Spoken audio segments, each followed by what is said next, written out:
दोस्तों, champions trophy शुरू होने वाली है और हर किसी को इंतजार है 23 फरवरी को खेले जाने वाला वो मुकाबला जिसमें भारत और पाकिस्तान आमने सामने होंगे। लोगों को फिर से एक रोंगटे खड़े कर देने वाले मुकाबले का इंतजार होगा। लोग उम्मीद कर रहे हैं कि फिर से एक दमदार मुकाबला देखने को मिलेगा। भारत और पाकिस्तान के बीच ऐसे ऐसे पल देखने को मिलते हैं जो किसी और कंट्री के बीच खेले गए मैचेस में देखने को नहीं मिलता है, चाहे वो ऑस्ट्रेलिया और इंग्लैंड ही क्यों ना हो, चाहे वो एशेज श्रृंखला ही क्यों ना हो। भारत और पाकिस्तान के बीच मुकाबले में सबसे ज्यादा रोमांच देखने को मिलता है। चाहे वो जावेद मियांदाद के द्वारा आखिरी गेंद पर चेतन शर्मा को लगाया गया छक्का हो या फिर राजेश चौहान के द्वारा आखिरी ओवर में छक्का लगाकर पाकिस्तान से जीत को छीन लिया जाना हो, ऋषिकेश कनिटकर के द्वारा आखिरी के 2 गेंदों पर चौका लगा करके पाकिस्तान से जीत छीन लेना हो, 314 रनों की टारगेट को चेज करना हो। ऐसे कई पल आपको इंडिया और पाकिस्तान के बीच खेले गए मुकाबलों में देखने को मिले हैं। लेकिन मेरा जो फेवरेट मुकाबला है जिसे मैं याद करता हूं वो है 1996 के वर्ल्ड कप में खेला गया भारत और पाकिस्तान के बीच का मुकाबला। उस जैसा मैच मैंने अब तक किसी भी भारत पाकिस्तान मुकाबले में नहीं देखा है। जो लोग 90 के दशक में क्रिकेट का आनंद लेते थे और क्रिकेट को समझते थे वो लोग इस मैच को जरूर याद करेंगे और जरूर याद करते होंगे। बेंगलोर का मैदान भारत और पाकिस्तान आमने सामने था। भारत पहले बल्लेबाजी करता है और काफी एक अच्छी पारी चलती है और उम्मीद की जा रही थी कि 250 रन तक का स्कोर भारत बना लेगा, जो कि एक बढ़िया डिफेंडेबल टोटल होगा। लेकिन आखिरी के 2 ओवर में अजय जडेजा वकार यूनुस जैसे गेंदबाज की धुनाई कर देते हैं, जमकर चौके छक्के बरसाते हैं मैदान के चारों तरफ।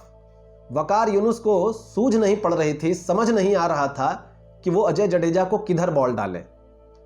कवर में छक्का, स्क्वायर लेग पे छक्का। वकार यूनुस दिमागी संतुलन खो बैठे थे। वो स्लोअर भी मार रहे थे तो छक्का लग रहा था, वो फास्ट भी फेंक रहे थे तो भी उन्हें छक्का पड़ रहा था। इस तरह से भारत का स्कोर जहां 250 तक समझा जा रहा था, 287 रनों तक भारत का स्कोर पहुंच जाता है। भारत का हर दर्शक ये सोच रहा था, भारत का हर क्रिकेट प्रेमी ये सोच रहा था कि अब यह मुकाबला भारत के कब्जे में है। लेकिन पाकिस्तान भी कहां हार मानने वाला था। पाकिस्तान के दोनों धुरंधर ओपनर सईद अनवर और आमिर सुहेल धमाकेदार शुरुआत करते हैं। भारत के गेंदबाजों की जमकर धुलाई करते हैं। जवगल श्रीनाथ और वेंकटेश प्रसाद के गेंदों पर मैदान के चारों तरफ चौके छक्कों की बारिश कर देते हैं। भारत के दर्शक काफी निराश हो चले थे। स्टेडियम में बैठे दर्शक बिल्कुल शांत हो चुके थे और इस उम्मीद में कि कुछ चमत्कार होगा चुपचाप बैठे इंतजार कर रहे थे। टीवी के सामने बैठे दर्शक भी जैसे उन्हें सांप सूंघ गया हो। आमिर सुहेल और सईद अनवर लगातार चौके छक्के जड़ रहे थे। तभी जवगल श्रीनाथ ने सईद अनवर को पवेलियन का रास्ता दिखा दिया, तो हमें लगा कि शायद उनके रन रेट पर कुछ अंकुश लगेगा। लेकिन आमिर सुहेल एजाज अहमद के साथ मिलकर रन रेट बढ़ाते चले जा रहे थे और लगातार हमारे गेंदबाजों की धुनाई कर रहे थे। इसी क्रम में वेंकटेश प्रसाद की एक गेंद पर आमिर सुहेल ऑफ साइड में एक चौका लगाते हैं और जब उस चौके का रिप्ले दिखाया जाता है तो उसमें दिखता है कि आमिर सुहेल वेंकटेश प्रसाद को बल्ले से इशारा करते हैं बाउंड्री की तरफ और उंगलियों से बताते हैं कि देखो, मानो ऐसा कह रहे हो कि देखो ऐसे ही मारूंगा और तुम्हारी यही औकात है।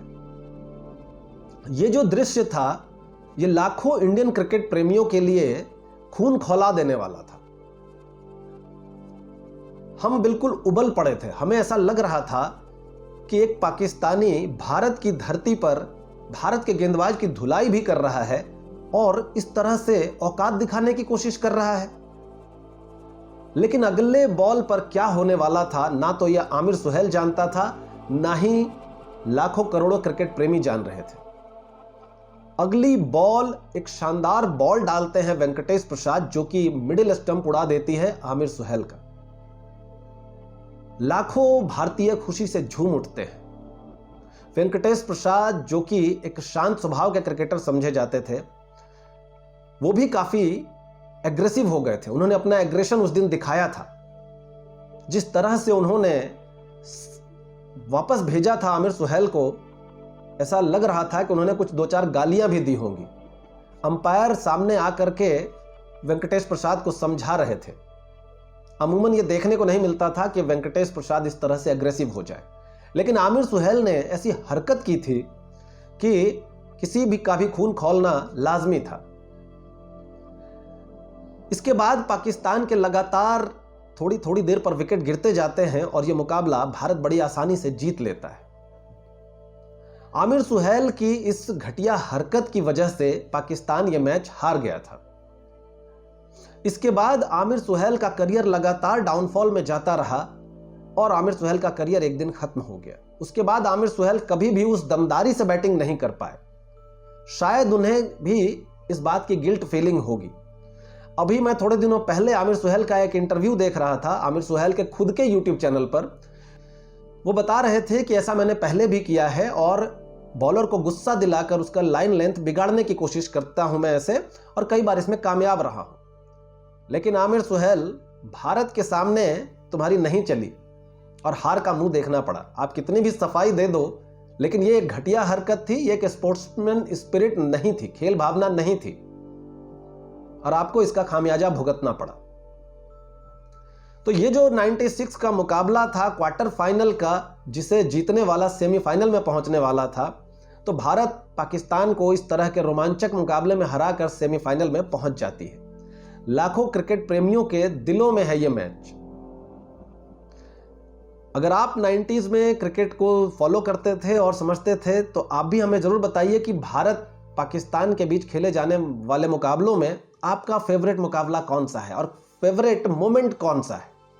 मेरा तो फेवरेट पल यही है कि जिस तरह से आमिर सुहेल का डंडियां बिखेर दी थी वेंकटेश प्रसाद ने, ये पल मेरे लिए इंडिया और पाकिस्तान के सबसे यादगार पलों में से है।